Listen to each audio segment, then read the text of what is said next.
مروی ہے کہ حضرت سیدنا عوف بن مالک اشجعی رضی اللہ تعالیٰ عنہ کے فرزند ارجمند کو مشرکین نے قید کر لیا۔ حضرت سیدنا عوف بن مالک اشجعی رضی اللہ تعالیٰ عنہ سرکار مدینہ صلی اللہ تعالیٰ علیہ وآلہ وسلم کی بارگاہ بیکس پناہ میں حاضر ہوئے اور اپنے بیٹے کی قید کے متعلق بتایا، اور پھر یہ بھی بتایا کہ آج کل ہم بہت تنگی کے عالم میں زندگی گزار رہے ہیں۔ یہ سن کر نبی کریم صلی اللہ تعالی علیہ وآلہ وسلم نے ارشاد فرمایا، اللہ عز و جل سے ڈرو، صبر کرو اور لا حول ولا قوت الا باللہ العلی العظیم کی کثرت کرتے رہو۔ یہ سن کر حضرت سیدنا عوف بن مالک اشجعی رضی اللہ تعالیٰ عنہ گھر تشریف لے آئے۔ آپ رضی اللہ تعالیٰ عنہ کی زوجہ محترمہ رضی اللہ تعالیٰ عنہ اپنے بیٹے کی وجہ سے بہت پریشان تھیں۔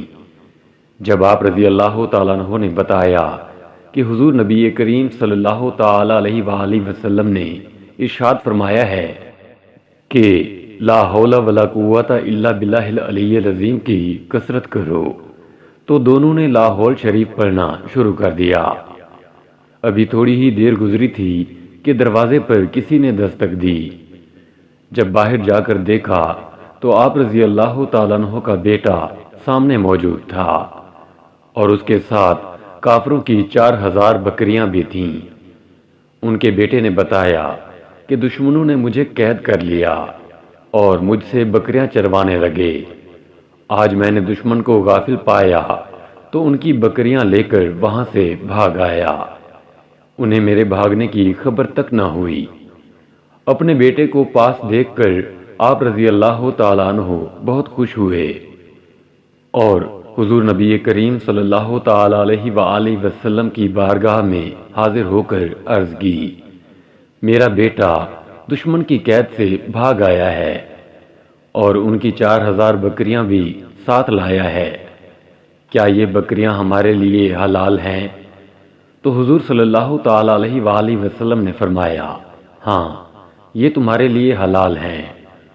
اس وقت سورہ طلاق کی یہ آیت مبارکہ نازل ہوئی، وَمَن يَتَّقِ اللَّهَ يَجْعَل لَّهُ مَخْرَجًا مِنْ حَيْثُ لَا يَحْتَسِبُ وَمَن يَتَوَكَّلْ عَلَى اللَّهِ فَهُوَ حَسْبُهُ إِنَّ اللَّهَ بَالِغُ أَمْرِهِ قَدْ جَعَلَ اللَّهُ لِكُلِّ شَيْءٍ قَدْرًا۔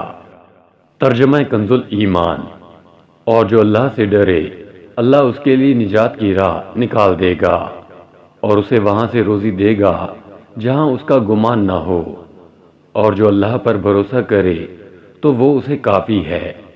بے شک اللہ اپنا کام پورا کرنے والا ہے، بے شک اللہ نے ہر چیز کا ایک اندازہ رکھا ہے۔ مذکورہ آیت کریمہ کے فوائد۔ یہ آیتیں بڑی ہی بابرکت اور عظمت والی ہیں۔ ان کے متعلق سرکار دو عالم نور مجسم شاہ بنی آدم صلی اللہ تعالی علیہ وآلہ وسلم نے ارشاد فرمایا، جو شخص اس آیت کو پڑھے اللہ تعالیٰ اس کے لیے شبہات دنیا، غمرات موت اور بروز قیامت سختیوں سے خلاصی کی راہ نکالے گا۔ اور اس آیت کی نسبت نبی کریم رؤوف الرحیم صلی اللہ تعالی علیہ وآلہ وسلم نے یہ بھی فرمایا، میرے علم میں ایک ایسی آیت ہے جسے لوگ محفوظ کر لیں تو ان کی ہر ضرورت و حاجت کے لیے کافی ہے۔